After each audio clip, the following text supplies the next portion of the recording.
90 लोग जो इसके ऊपर इल्ज़ाम है कत्ल करने का, तो वाक़ई इसने मारे हैं? एक अब्बास टाउन में एक शराब खाना था, वो मुझे याद है कि वहाँ पे उसने खुद भी एतराफ़ किया इस बात का कि वो हमने एसएचओ को कॉल की और वो हमें पैसे नहीं दे रहा था। उसको लगा कि उसकी तौहीन है, उसने बदला लिया, उसने 3 लोग मार दिए। एक गैंगस्टर होता है ना, उस मतलब आप उसको जब मना करते हैं तो उसको लगता है मेरी तौहीन हो रही है। कराची गैंगवार का खात्मा तो हो चुका है, लेकिन बाकियात जिस तरह से ग्रुप्स की रह जाती हैं, इस तरह इसकी भी बाकियात बाकी हैं। बाबा लाडला और भी बहुत सारे नाम हैं। इनसे पहले वाले भी जो थे ना, उनके भी ऊपर जो सरबराह थे, उनके नीचे इस तरह के लड़के काम करते थे। तो वसी भी एक इसी तरह का नाम था। जिस तरह मैंने वसी का जब इंटरव्यू किया, तो उसने कहा कि मैं उन्हीं लोगों को तंग करता हूँ कि जो लोग गैर कानूनी कामों में मुलविस होते हैं। ये आप उन लोगों को भी क्यों तंग करते हो? आप कौन होते हो? मतलब जज़ा सज़ा के मालिक आप कैसे हो सकते हो? सुना है कि तालीम याफ़्ता है और उसके साथ एमकेएम में भी रहा है, बड़ा टाइम इसने एमकेएम में भी गुज़ारा है। भाई देखिए, मैंने उसकी डिग्री तो देखी नहीं है, लेकिन जब इंटरव्यू किया तो उसने कहा मैंने मास्टर्स किया हुआ है और मैं बच्चों को उस वक़्त अंग्रेज़ी की तालीम दे रहा हूँ, ठीक है? तो जब आप ये कहते हैं कि मेरे पास डिग्री है, मैं तो नहीं मानता। ऐसी डिग्री से बेहतर आप जाहिल गँवार अच्छे, जहालत अच्छी थी।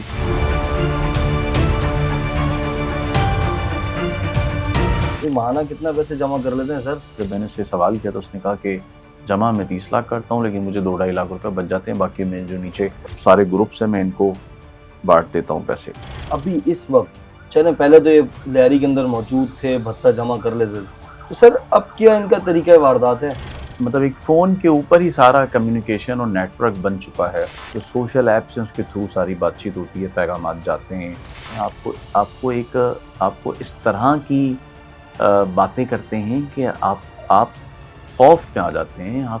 आपका दिमाग काम नहीं करता कि ये जो बातें कर रहा है मैं पुलिस को बताऊँ, रेंजर्स को बताऊँ या मैं इसको पैसे दे दूँ, तो लोग इसी कश्मकश में होते हैं। देखिए 90 से ज़ायद अफ़राद का आपने कत्ल किया है, ठीक है, आप पे इल्ज़ाम है और बकौल आपके कि मैंने मक्खी भी नहीं मारी, ना मच्छर मारा है। अगर आपने मक्खी भी नहीं मारी, मच्छर भी नहीं मारा, तो आप कराची आएँ, अदालतों में अपने केसेस का सामना करें। अगर आपने कुछ नहीं किया होगा तो आप यकीन करें कि अदम सबूत की बिना पर अदालतें आपको रिहा कर देगी। एमएम पॉडकास्ट के साथ मैं हूं फराज अहमद। नाज़रीन, आज हम बात करेंगे लियारी के ऐसे गैंगस्टर के बारे में जो तालीम याफ्ता है, मास्टर्स की डिग्री भी उसने ली हुई है और उसके बावजूद अभी तक जिंदा है। किस मुल्क में है, कहाँ है, किसी को कुछ नहीं पता, लेकिन कराची से माहाना वार उसका भत्ता जमा किया जाता है और उसके तक पहुंचाया जाता है। इस सब सूरत हाल पर बात करने के लिए हमारे साथ मौजूद है सीनियर क्राइम रिपोर्टर हैं जुएब जीजा साहब। सर अस्सलाम वालेकुम। वालेकुम अस्सलाम सर बहुत फराज। बहुत शुक्रिया, आपने टाइम दिया। सर ये कौन सा है सर गैंगस्टर सर?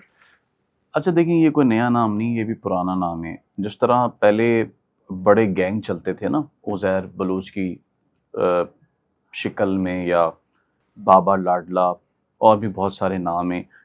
इनसे पहले वाले भी जो थे ना, उनके भी ऊपर जो सरबराह थे, उनके नीचे इस तरह के लड़के काम करते थे। तो वसी भी एक इसी तरह का नाम था, जो कि उज़ैर के नीचे काम करता था, ठीक है? लेकिन अब मसला ये है कि अब वसी खुद एक जो है कराची में जिस तरह से वो भत्ते के मैसेजेस और कॉल्स और जो भत्ता तलब कर रहा है, उसकी वजह से ये एक अपनी पहचान बनाता जा रहा है और लोगों के दिलों में खौफ डालता जा रहा है। अच्छा, क्यों डालता जा रहा है? क्योंकि ये कराची में है नहीं। अगर होता तो जिस तरह उसके कारिंदे हाथ में आ जाते हैं तो ये भी यकीनन कहीं न कहीं पकड़ा जाता। अच्छा, ना ये कराची में है, ना ये पाकिस्तान में है। जो ज़राए बताते हैं कि ये बैरून मुल्क से बैठ के अपना सिस्टम चला रहा है। जिस तरह अयाज़ ज़हरी है, ये है, और पीआईबी में भी 1-2 ग्रुप हैं, नाम मेरे ज़हन से निकल गए। तो अली वो अहमद भी मक्सी। हैं? अली अहमद मक्सी। जी, जी, अली अहमद मक्सी, बिल्कुल। तो ये इस तरह के ग्रुप्स की शिकल में जो है वो काम कर रहे हैं। अब बात ये है कि कराची गैंगवार का खात्मा तो हो चुका है, लेकिन बाकियात जिस तरह से ग्रुप्स की रह जाती हैं, इस तरह इसकी भी बाकियात बाकी हैं। अब जब बाकियात बाकी रह जाती हैं तो वो रुपोश हो जाती हैं, छुप जाती हैं, छुप कर वार करती हैं या छुप कर अपना नेटवर्क चलाती हैं, क्योंकि उन्हें पता होता है कि अगर हम पाकिस्तान में रहेंगे या कराची में रहेंगे तो हमें कहीं न कहीं पकड़ लिया जाएगा, गिरफ्तार कर लिया जाएगा।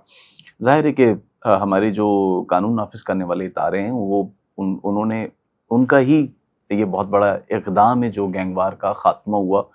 इसमें रेंजर्स भी है, सिंध पुलिस भी है, कराची पुलिस भी है। ज़ाहिर इन तमाम की कुर्बानियाँ हैं। बहुत सारे एहलकार इस कराची ऑपरेशन में शहीद भी हुए ना फराज, ऐसा नहीं है, ठीक है, उन्होंने कुर्बानियाँ दी। तो वसी भी इसी तरह का एक करैक्टर है। अभी रमज़ान में फराज ये समझ लें कि इस ग्रुप की ही मुतअद्दिद जो है वो भत्ते की कॉल्स और भत्ते की पर्चियाँ, और इनके कारिंदों ने भत्ता तलब भी किया है, और कुछ एसआईयू ने, जो हमारी स्पेशल इन्वेस्टिगेशन यूनिट जो सीआईए के मातहत है, उन्होंने गिरफ्तार भी किए हैं इस ग्रुप के चंद कारिंदे, ठीक है। लेकिन जाहिर है कि मैंने बताया कि ग्रुप का जो कमांडर है वो यहाँ पर है नहीं, तो पीछे से बैठ के वो शैतानी दिमाग अपना चला रहा होता है, और अपने जो कारिंदे हैं उनको यकजा करके और लोगों की रैकियां करा के और ये लोगों तक रसाई हासिल करके उनकी जानकारी निकाल कर, यानी कि किसी से भत्ता तलब करना है तो पहले उसकी मालूमात इकट्ठी की जाती है कि अगर कोई कारोबारी है तो वो कारोबार कहाँ करता है, क्या करता है, कितने साल से कर रहा है। अच्छा, इसके अंदर यहाँ पे एक बड़ी मुख्तलिफ बात यह है कि जिस तरह मैंने वसी का जब इंटरव्यू किया तो उसने कहा कि मैं उन्हीं लोगों को तंग करता हूं कि जो लोग गैर कानूनी कामों में मुलविस होते हैं। अच्छा, मैंने उससे पूछा कि मतलब आप कौन होते हैं कि किसी को तंग करने वाले या किसी को गोलियां मारने वाले, क्योंकि न्यू कराची में भी जो ताजिर थे ना उनको बहुत ज़्यादा भत्ते की कॉल्स आई थी, और जब उन्होंने रिस्पॉन्ड नहीं किया तो इन्होंने वहाँ पे फायरिंग भी की थी और एक हलाकत भी हो गई थी, वो ग्रुप पकड़ा गया। अच्छा, मैंने जब उनसे ये पूछा तो उन्होंने कहा भाई हम उनको तंग करते हैं जो 2 नंबर काम करते हैं। भाई किस तरह का 2 नंबर काम करते हैं? जो छालिया का काम करते हैं, जो स्मगलिंग का काम करते हैं। अब मुझे बताएं ना कि या जो गुटखा चलाते हैं या जो मंशियात चलाते हैं, हम उनसे भत्ता लेते हैं। मतलब इतनी अजीब सी बात है। एक तो ये सारे काम चलने नहीं चाहिए, यानी कि मंशियात नहीं चलनी चाहिए, गुटखा है इस पे भी पाबंदी लगाई गई है। इसके अलावा और भी इस तरह के स्मगलिंग है, इस पे बड़ी सख्ती है। इस पे तो हमारी जो कानून नाफिज करने वाले इदारे हैं उनकी उन्होंने बहुत बड़े-बड़े जो स्मगलर्स थे उनके खिलाफ क्रैकडाउन किया था, और अब उस तरह से माल कराची नहीं पहुँचा रहा जिस तरह पहले आता था। मतलब 16-16 व्हीलर, 32-32 व्हीलर के जो ट्रक थे, वो मतलब माल लेके आपके यहाँ आते थे ना, अब इस तरह से नहीं है, अब काफ़ी कमी आ गई है। तो उसका कहना है कि भाई मैं उन लोगों को जो है वो तंग करता हूँ। भाई आप उन लोगों को भी क्यों तंग करते हो? आप कौन होते हो? मतलब जज़ा सज़ा के मालिक आप कैसे हो सकते हो? इसके लिए तो इदारे हैं, इसके लिए पुलिस है, उसमें एफआईआरें हैं। किसी को परेशानी है, कोई गैर कानूनी काम कर रहा है, 15 है, पुलिस को कंप्लेन कर सकता है, रेंजर्स है, और भी इस तरह के बहुत सारे इदारे हमारे पास हैं। आप उनको शिकायत करें, उसका अज़ाला करेंगे वो। लेकिन आप कौन होते हैं किसी को ये कहने वाले कि आप 2 नंबर काम कर रहे हैं या 3 नंबर काम कर रहे हैं? भई आप खुद क्या कर रहे हैं? आप खुद कौन-सा अच्छा काम कर रहे हैं? हाँ, अगर आप अच्छा काम कर रहे होते, तो यकीनन आपकी इस बात को सराहा जाता कि भई आप बहुत अच्छा काम कर रहे हैं। लेकिन आप तो खुद जो है वो लोगों को गोलियाँ मार रहे हैं, लोगों को भत्ते की पर्चियाँ दे रहे हैं। और सिर्फ़ यही नहीं, आपने इस वक़्त कराची में भत्ते की जो पहचान है, वो सिर्फ़ आपके ग्रुप की वजह से ही है, वरना कराची में तो कोई ऐसा सरगर्म ग्रुप नहीं है। हाँ, हनी ट्रैप के ग्रुप ज़रूर हैं कि जो आपको पता है ना, हनी ट्रैप का भी ग्रुप चल रहा है, बिल्कुल। कराची में भी है। आखिरी मर्तबा मंगो पीर में एक लड़का जो था वो हनी ट्रैप होकर जो है वो बलूचिस्तान चला गया था, लेकिन वो ग्रुप भी जो है वो पकड़ा गया। उसकी वजह ये थी कि वो पुलिस फ़ौरन वहाँ पर पहुँच गई थी और उनके कुछ लोग पकड़े गए थे, फिर वो बच्चा जो था वो बाजियाब हो गया था। तो इस तरह के हनी ट्रैप के ग्रुप अंदरूनी सिंध में भी हैं, वहाँ पे कच्चे भी के उनको इलाके में लेके खास। कच्चे में जो है वो, लेकिन कराची में कोई ऐसा ख़ास ग्रुप नहीं है। पहले बहुत सारे थे, पहले बहुत सारे ग्रुप्स थे, इन्हीं के बहुत सारे ग्रुप्स थे जो कि भत्ता लेते थे, हर दुकानदार से लेते थे। फिर एमक्यूएम में भी कुछ ग्रुप्स थे, वो भी इसी तरह से जो है वो लेकिन वो ज़कात की पर्चियों से लेते थे। उनका थोड़ा-सा तरीक़े वारदात मुख्तलिफ इस्लामी था, टच दे देते थे। और इनका ये कि ये तो मतलब सीधी-सीधी बात करते हैं। फिर इसी तरह और बहुत सारे ग्रुप्स थे जो कि मंगो पीर की तरफ जो थे ना, वो उसको आप कह लें कि वो ग्रुप जो थे वो और गैंगस्टर में काफ़ी फ़र्क था। वो बिल्कुल एक अलग किस्म के लोग थे, और वो जो मार्बल की फैक्ट्रियों से लेते थे भत्ते, और वो पैसा जो है वो दहशतगर्दी में इस्तेमाल होता था, वो जो पैसे लेते थे। तो इसी तरह जो इंडस्ट्रियल जोन है जो कि आपके सोराब कोट से आगे लगता है, वहाँ से भी वो साइड भत्ता लेते थे। अच्छा, वो भी पूरे कराची से नहीं लेते थे, जहाँ जहाँ जिसका होल्ड था या कब्जा था इलाकों पे, वो वहीं से लेता था। मतलब ये एक दूसरे के इलाकों में नहीं जाते थे। मतलब ये नहीं कि गैंगस्टर उठ के मार्बल फैक्ट्री चला सर, जाएगा या आपने वसीउल्लाह लाखों का इंटरव्यू किया है अभी रिसेंटली ना, तो सर ये कैसे, ये सुना है कि तालीम याफ्ता है और उसके साथ एमकेएम में भी रहा है, बड़ा टाइम उसने एमकेएम में भी गुजारा है। भाई देखिए, मैंने उसकी डिग्री तो देखी नहीं है, लेकिन जब इंटरव्यू किया तो उसने कहा मैंने मास्टर्स किया हुआ है और मैं बच्चों को उस वक्त अंग्रेज़ी की तालीम दे रहा हूँ, ठीक है। और उसने अपनी जो सियासी कह लें कि पॉलिटिकल कैरियर का जो आगाज़ किया कारकुन के तौर पे, बतौर उसने बताया कि मैंने एमकेएम से किया। बाद में मैं पीपल्स पार्टी में चला गया नबील कबूल के साथ। फिर उसने बताया कि भाई नबील कबूल के पास जाने के बाद हमें टिशू पेपर की तरह इस्तेमाल किया गया और हमें अपने जो है वो अपने ज़ाती या इलेक्शन में जीतने तक की हद तक हमें जो है वो सरगर्म रखा गया और बाद में जो है वो जब काम निकल गया तो उसके बाद हमें जो है वो दूध में से मक्खी की तरह फेंक दिया गया। तो कहने का मकसद ये है कि इस ये मान भी ली ये बात अगर मान भी ली जाए और ये भी मान ली जाए कि ये मतलब मास्टर्स की डिग्री इसके पास है और इसका पॉलिटिकल कैरियर था, ये एमकेएम में था, बाद में पीपल्स पार्टी में गया तो और पिक्चर्स भी हैं जो इसकी। इसके जो उसकी बातें हैं, और अगर हम उसको मान भी लें, लेकिन ये बात कैसे माने कि भाई आप एक तरफ तो ठीक है, आपने जो बातें की वो सही है, चले मान लेते हैं, बिलफर्ज मान लेते हैं, ठीक है। लेकिन दूसरी तरफ जो आप कर रहे हैं इस वक्त कराची के शहरियों के साथ, ताजिरों के साथ, हमारी पुलिस के साथ, वो आप क्या कर रहे हैं? मैं उसको कैसे तस्लीम करूं? भाई ठीक है, आपके साथ जो भी हुआ, इस तरह तो मतलब पूरे शहर में हर इंसान के पीछे एक कहानी होती है। तो क्या हर इंसान जो है वो शहर में अ, मतलब ये कह लें कि कानून हाथ में ले ले? ठीक है, तो आप जो बातें कर भत्ता रहे ले हैं ले। तो आप तो कानून हाथ में ले रहे हैं ना। आप तो शहरियों से भत्ता ले रहे हैं, ताजिरों से भत्ता ले रहे हैं, आप तो उनको फ़ोन पे धमका रहे हैं, उनकी फैमिली की डिटेल्स मालूमात आप भेजते हैं। तो ये सारी बातों को मैं कहाँ मतलब देखूं कि जब आप ये कहते हैं कि मेरे पास डिग्री है, मैं तो नहीं मानता। ऐसी डिग्री से बेहतर आप जाहिल गवार अच्छे, जहालत अच्छी थी। सर 90 से जायद अफराद का कत्ल के मुकदमे इनके ऊपर हैं सर। तो ये अभी इस वक्त, चले पहले तो ये लहरी के अंदर मौजूद थे, भत्ता जमा कर लेते थे, तो सर अब क्या इनका तरीका वारदात है? देखें फराज, मैंने बताया ना कि ये यहाँ पर मौजूद नहीं, ठीक है। फ़ोन एक ऐसी चीज़ है, मतलब एक फ़ोन के ऊपर ही सारा कम्युनिकेशन और नेटवर्क बन चुका है, ठीक है। और ये चीज़ें पहले भी हम देखते आए हैं और अब कुछ ज़्यादा देखते हुए आ रहे हैं। यहाँ पर भी फ़ोन पर सारा नेटवर्क है, जो सोशल ऐप्स हैं उसके थ्रू सारी बातचीत होती है, पैगामात जाते हैं और इन्फॉर्मेशन मालूमात भी मिलती है। तो इसी तरह से फराज के इनको भी सारी मालूमात उसी के तहत मिलती है। उसके बाद फिर उनका नंबर हासिल करके, देखिए नंबर लेना है किसी का कोई मुश्किल काम नहीं है, ठीक है। नंबर आ जाता है, अगर आप, ज़ाहिर है जो देने वाले होते हैं वो भी अपने ही होते हैं ना, गैर तो होती नहीं। तो वो नंबर उन तक पहुंच जाता है, फिर वो उस नंबर के ऊपर जो है वो आपको ऑडियो पैगाम भेजते हैं।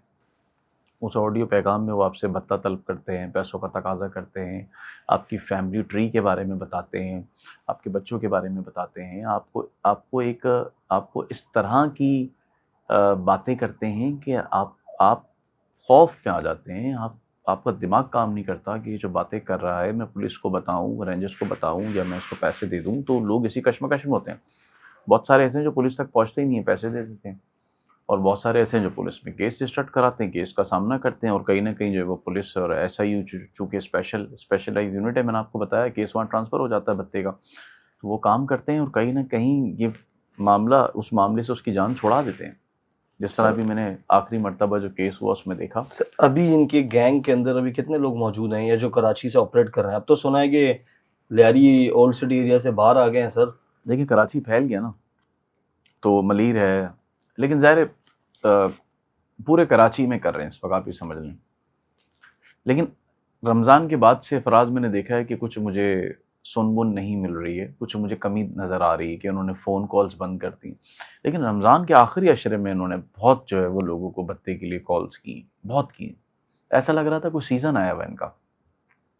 ऐसा लग रहा था कि कोई मतलब कोई इनके पास कोई मतलब ये मतलब कोई तारीखें हैं कि इस तारीख से इस तारीख तक ही करना है। यानी कि रमज़ान में एक सीज़न था, ईद थी, या रमज़ान में क्या था, इन्होंने बहुत कॉल्स की। अभी मैं देख रहा हूँ कि कुछ मुझे सुनने में नहीं आ रहा कि कोई कॉल्स ऐसी आ रही हों। तो इसका मतलब ये हुआ कि रमज़ान इनका सीज़न था। रमज़ान में इन्हें पैसे चाहिए थे। ज़कात जमा कर रहे थे। अब ये इनका सीज़न था, उसमें ये पूरे साल के पैसे लोगों से लेना चाह रहे थे या क्या था, खैर ये तो कभी पकड़ा जाएगा तो तभी पता चलेगा। उससे पहले कहना शायद नामुमकिन है कि ज़कात थी या फिर इनको ये ज़रूरतमंद ज़्यादा हैं। सर हर एरिया के अंदर इनके लोग मौजूद हैं। देखिए हर एरिया में लोग नहीं होते, टारगेट होता है, उसके पीछे रैकी होती है, फिर उसके पीछे ग्रुप बंदी हो जाती है, फिर ग्रुप की शक्ल इख्तियार हो जाती है। अच्छा फराज, ऐसा नहीं है कि 100 लोग हैं और 100 लोग एक ही टारगेट पे काम करते हैं। ये मुख्तलिफ टोलियों की शक्ल में काम करते हैं। 4 एक जगह काम कर रहे हैं, 3 एक जगह काम कर रहे हैं, 2 एक जगह काम करते हैं, और इन सबको आपस में एक दूसरे का पता भी नहीं होता। यानी कि अगर आप किसी एक ग्रुप को पकड़ भी लेंगे तो उसको दूसरे टारगेट का नहीं पता होगा, दूसरे को पकड़ लेंगे उसको तीसरे टारगेट का नहीं पता होगा। आप मेरी बात समझ रहे हैं? तो इनको इस तरह से टारगेट्स दिए जाते हैं कि इनको एक दूसरे का पता ही नहीं होता। अगर एक टारगेट दिया हुआ है 2 लोगों को, तो उन 2 को ही पता है, उन 2 को दूसरे का टारगेट नहीं पता, वो उन 2 को पता है, और इन सब का आपस में कोई ताल्लुक भी नहीं है, 2 का ही ताल्लुक है। तो जब भी पकड़े जाते हैं तो ये कोई 20-25 नहीं पकड़े जाते, ये 2 पकड़े जाते हैं, 1 पकड़ा जाता है। बात और समझ रहे वहीं हैं? कहानी खत्म। तो ग्रुप खत्म हो गया, उसको पता ही नहीं है दूसरा तो कौन है। सर इससे जब आपने इंटरव्यू किया तो ये 90 लोग जो इसके ऊपर इल्जाम है कत्ल करने का, तो वाकई इसने मारे हैं? सर इतनी दहशत की अलामत तो बन चुका है सर ये। फराद मैंने तो नहीं देखा उसने, मैं मतलब मेरी आंखों के सामने तो उसने नहीं मारे, लेकिन उस पर केसेस रजिस्टर्ड ज़रूर हैं। और एक अब्बास टाउन में एक शराब खाना था, वो मुझे याद है कि वहाँ पे उसने ख़ुद भी एतराफ़ किया इस बात का कि वो हमने एसएचओ को कॉल की और वो हमें पैसे नहीं दे रहा था। हमने मुतादिद मरतबा उसको कॉल्स भी की, लेकिन वो हमें बहुत ही ऐसा लग रहा, मतलब बहुत ही, मतलब एक गैंगस्टर होता है ना, उस मतलब आप उसको जब मना करते हैं तो उसको लगता है मेरी तौहीन हो रही है। तौहीन समझते हैं ना वो अपनी, कि भाई आपने उनको पैसे नहीं दिए तो तौहीन है, अब वो उसका बदला लेते हैं। तो उसको लगा कि उसकी तौहीन है, उसने बदला लिया, उसने 3 लोग मार दिए शराब खाने पे फायरिंग करके। और उसके बाद वो बता रहा है कि मुझे कुछ टाइम बाद उन्होंने पैसे देना शुरू कर दिए। मतलब शराब खाने पे मतलब इसकी कुछ बातें पर हकीकत में। बहुत कह रहा है ना, और ये तो वाकया हुआ भी है ना, ये तो रजिस्टर्ड है वाकया। अब बताएं। सर अब इनसे कैसे छुटकारा हासिल करेंगे इनको? अब ये तो बाहर मुल्क में बैठ के भी सकून में नहीं है, तो ये महाना कितना पैसे जमा कर लेते हैं सर? और देखें, अभी रेड वारंट इनके निकालें, ठीक है, इस पे भी काम चल रहा है, रेड वारंट पे। और लेकिन अभी पहले ये तयन करना पड़ेगा ये है किस मुल्क में। ज़ाहिर है कि इसके लिए इमिग्रेशन से मालूम करना पड़ेगा कि भाई इमिग्रेशन पे से ये आखिरी मरतबा किस मुल्क के लिए इसने सफ़र किया था, उसके बाद ही उस मुल्क की को रेड वारंट भेजा जाएगा। पहले तो ये पता चलना चाहिए किस मुल्क गया है। लेकिन मुख्तलिफ जो ज़राए हैं, जो तहकीकात हैं, वो बताती हैं कि शायद ईरान के अंदर ये कहीं बैठा हुआ है, लेकिन कोई मुसद्दिक़ा बात नहीं है। और दूसरा ये कि कराची से कितने पैसे जमा करता है, जब मैंने उससे सवाल किया तो उसने कहा कि जमा मैं 30 लाख करता हूँ, लेकिन मुझे 2-2.5 लाख रुपए बच जाते हैं, बाकी मैं जो नीचे सारे ग्रुप से मैं इनको बांट देता हूँ पैसे। तो ये बात मुझे हज़म नहीं हुई कि 2-2.5 लाख रुपए के लिए कोई इतना बड़ा रिस्क क्यों लेगा। और मेरा ख्याल है कराची से उनको एक बहुत बड़ा पैकेज जाता है, बहुत बड़ा पैकेज जाता है। कुछ तो साइलेंट ऐसे लोग हैं जो उनको खामोशी से भी पैसे पहुंचा देते हैं, वो पुलिस तक नहीं पहुंचते। लेकिन सबसे बड़ी बात ये है कि इनको लोगों के बारे में बताता कौन है, सवाल ये है। मतलब उनको कैसे पता चलता है कि एक आदमी कहीं पे वाइट कॉलर काम कर रहा है, कहीं पे 2 नंबरी काम कर रहा है, या कहीं पे स्मगलिंग का काम कर रहा है, या हुंडी हवाले का काम कर रहा है, या बुक की बुक चला रहा है। इनको ये सारी इन्फॉर्मेशन देता कौन है, कि ताजिरों में से ताजिर क्या कर रहे हैं, ये सारी इन्फॉर्मेशन कौन देता है इनको, ये एक बड़ा सवाल है सर कि इनको ये कहाँ से मिलती है। मतलब कौन देता है? आप समझ सकते हैं ना कौन दे सकता है। तो आप सर मंशियात फरोश भी इनको भत्ता दे रहे हैं, अड्डा जुए का अड्डा चल रहा है सर, जुए के अड्डे से भी पैसे उठाते हैं। हाँ, जुए के अड्डों से लेते हैं पैसे। और पुलिस भी, और जिधर पुलिस लेगी उधर ये भी पहुंचेंगे। मतलब उसने तो वही कहा है कि जहाँ से पुलिस लेगी और वहाँ पुलिस हमें भी वहाँ से दे, हमें भी चाहिए वहाँ से पैसे जहाँ से पुलिस लेगी। और बार बार वो ये बात करता रहा इंटरव्यू में कि भाई जहाँ से पुलिस लेगी वहाँ से हमें भी चाहिए पैसे। सर तो देखिए पुलिस जहाँ से लेगी ये भी एक फराज इल्ज़ाम है ना, मतलब हमें मतलब एक बड़ा नेगेटिव इमेज वाली बात है। अगर ठीक है वो पुलिस ले रही है 2-3 जगहों से, तो पूरे इसमें आप पूरे कराची पुलिस और सिंध पुलिस को तो कसूरवार नहीं ठहरा सकते, और ये भी नहीं कह सकते कि वो पैसे जो है वो आपके जो कमांडिंग ऑफिसर है उनकी मर्जी से आप ले रहे होंगे, उनको नहीं पता होता। आप यकीन करें जो आईजी या एडिशनल आईजी कराची का जो लेवल है उन तक तो ये बातें पहुंचती नहीं है। अगर उन तक पहुंचे तो फ़ौरन जो है वो सस्पेंड कर देते हैं। देखिए ना मीडिया रिपोर्ट पे इसलिए तो क्या कहते हैं नोटिस हो जाता है कि आप कोई भी चीज़ एक्सपोज करते हैं और वो आईजी साहब और एडिशनल आईजी कराची कार्रवाई हो जाती है सर। कार्रवाई होती है, नोटिस लेते हैं ना। आपको याद होगा पाक कॉलोनी की हमने वीडियो चलाई और उसके बाद एक्शन होना शुरू हो गया। तो अब कोई चीज़ आप एक्सपोज करें तो काम होता है। सर ये पाक कॉलोनी में फिर इन्हीं लोगों के अड्डे चल रहे हैं क्या? नहीं इनके नहीं है, वो ग्रुप और हैं। वो भी गैंगस्टर ही? गैंगस्टर तो नहीं है, लेकिन ये कि वो आप उसको मंशियात फरोश कह सकते। सर एमकेएम से फिर इसने अपना ताल्लुक आपको बता दिया, पीपल्स पार्टी ने भी इस्तेमाल करके छोड़ दिया इनको। बकौल उसके, अब कहाँ तक सच्चाई है ये तो वो खुद ज़्यादा बता सकता है, जो जब पकड़ा जाएगा तो ही पता चलेगा। अब देखिए बातें तो लोग बड़ी बड़ी कर जाते हैं ना, ठीक है, लेकिन मज़े की बात ये है कि अभी कभी भी ये ऐसे लाइव नहीं आया, इसको कभी किसी ने देखा नहीं। इसको जिन लोगों ने जब देखा है, जब देखा था तब देखा था। अभी ये सिर्फ एक नाम ही था, कि जिंदा भी है कि नहीं है, ये सूरत हाल थी। हाँ, किसके नाम पे तो बता लिया जा रहा है। अब ये मंजर आम पर आया तो बहुत सारे लोगों के लिए शॉकिंग भी है कि ये है वसी। सर क्या आपको ऐसा लगता नहीं कि रेट बढ़ जाएंगे? नहीं, रेट नहीं बढ़ते। रेट क्यों बढ़ेंगे? देखिए ना बात ये है कि अगर आप किसी को भी कोई कॉल आती है तो वो पुलिस तक, आप पुलिस पे रिपोर्ट तो कराएं।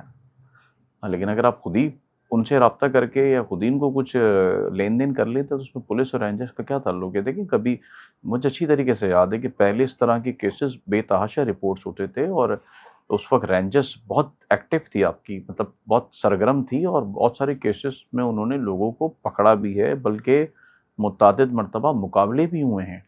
ऐसा नहीं है ये ग्रुप अपनी जगह है, लेकिन इससे बड़े बड़े ग्रुप्स भी थे यहाँ पे।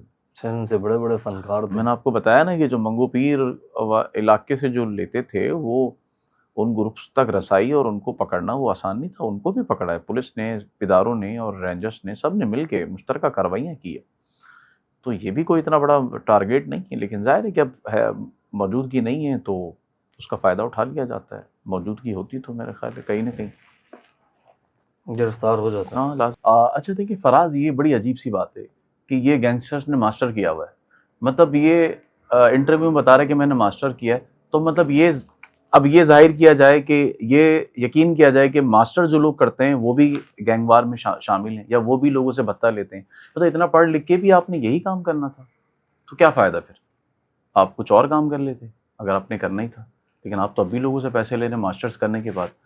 फिर उसने बताया कि भाई मैं एमकेएम में था, फिर पीपल्स पार्टी में आ गया, वहाँ पे उनकी नाराज़गियाँ हो गई तो फिर हमने इंतकाम लेने के लिए, बदला लेने के लिए हम जो है वो गैंगस्टर बन गए। और हम फिर गैंगस्टर क्या बन गए, फिर हमने तो पूरा जो है वो शहर में मारधाड़ शुरू कर दी। तो ऐसा नहीं है कि वसी ने कुछ नहीं किया, उसने एक इंटरव्यू में नहीं बताया, लेकिन बहुत सारी बातें उसके खिलाफ हैं। शहर में खून रेजी में उसका भी हाथ है, ऐसा नहीं है। 90 से ज़ायद अफराद के कत्ल का, देखिए 90 से ज़ायद अफराद का आपने कत्ल किया है, ठीक है, आप पे इल्ज़ाम है और बकौल आपके कि मैंने मक्खी भी नहीं मारी ना मच्छर मारा है। अगर आपने मक्खी भी नहीं मारी, मच्छर भी नहीं मारा तो आप कराची आएँ, अदालतों में अपने केसेस का सामना करें। अगर आपने कुछ नहीं किया होगा तो आप यकीन करें कि अदम सबूत की बिना पर अदालतें आपको रिहा कर देगी। जिस तरह उज़ैर बलोच केसेस से रिहा होता जा रहा है, इस तरह आपके भी 90 केसेस जो हैं वो आप रिहा होते जाएंगे। आपके दिल में अगर डर या चोर नहीं है तो आप आएँ और अदालतों का सामना करें। सर अगर मक्खी भी नहीं मारी तो आवाम क्यों डरती है इनसे? भाई अवाम इसलिए डरती है कि आप उनको फोन पे थ्रेट्स कर रहे होते हैं ना, आप उनकी फैमिली देखें, आप कोई किसी के बच्चे के बारे में कोई बात करेगा तो ज़ाहिर है आदमी का दिल पिघल जाता है कि भाई वो कमाता किसके लिए, बच्चों के लिए, अपने बहन भाइयों के लिए, माँ बाप के लिए। आप उसके घर से अगर आप उसका घर का सरबराह उससे छीन लेंगे तो फिर क्या होगा, मातम हो जाता है फराज। सर पुलिस अफसरान को धमकियों की वो वीडियो वायरल हुई थी, ये भी वही थे इन्होंने हाँ, की ये थी। वही है जो पुलिस अफसरान की भी जिनको धमकियां, ये वही है, गैंगस्टर हैं जिन्होंने पुलिस अफसरान को तो नहीं, बल्कि वो पुलिस का एक कांस्टेबल के लिए, वो अफसर नहीं है, कांस्टेबल है उसको, लेकिन वो भी उसको गलत जो वो रंग दिया गया। इसको बात यही की गई थी कि भाई आप ये गलत कर रहे हैं, लेकिन उसने जो है वो उसको गलत अंदाज में पेश कर दिया उस ऑडियो को। तो ज़ाहिर है कि अगर आप किसी से राब्ता कर रहे हैं तो कोई आपसे भी तो राब्ता करेगा ना कि भाई आप कर क्या रहे हैं, आप क्यों कर रहे हैं। मतलब जब आप मौजूद नहीं हैं, आप दूसरे नंबरों से राब्ता कर रहे हैं, तो लोग भी तो आपसे, मतलब पुलिस है वो आपसे राब्ता तो कर सकती है ना कि भाई आप कर क्यों रहे हैं, आप क्यों कर रहे हैं, क्या वजह है, आप नहीं करें। आप सामने नहीं है तो आपको यही बोल सकते हैं ना, और क्या बोलेंगे आपको। बता ना और लोग। अगर आप हाथ चढ़ जाएं तो फिर वो आपको बताएंगे कि वो फिर आपसे इस तरह बात करेंगे। तो ये बात है ना। बहुत बहुत शुक्रिया सर, आपने आज हमें टाइम दिया। नाज़रीन, ये थे ज़ुएब जेजा, इन्होंने बताया कि वसीउल्लाह लाखो इस वक्त किस तरीके से पूरे कराची से भत्ता वसूल कर रहा है। अब तक के लिए इतना ही, मुझे इजाज़त दीजिए, अल्लाह हाफिज़।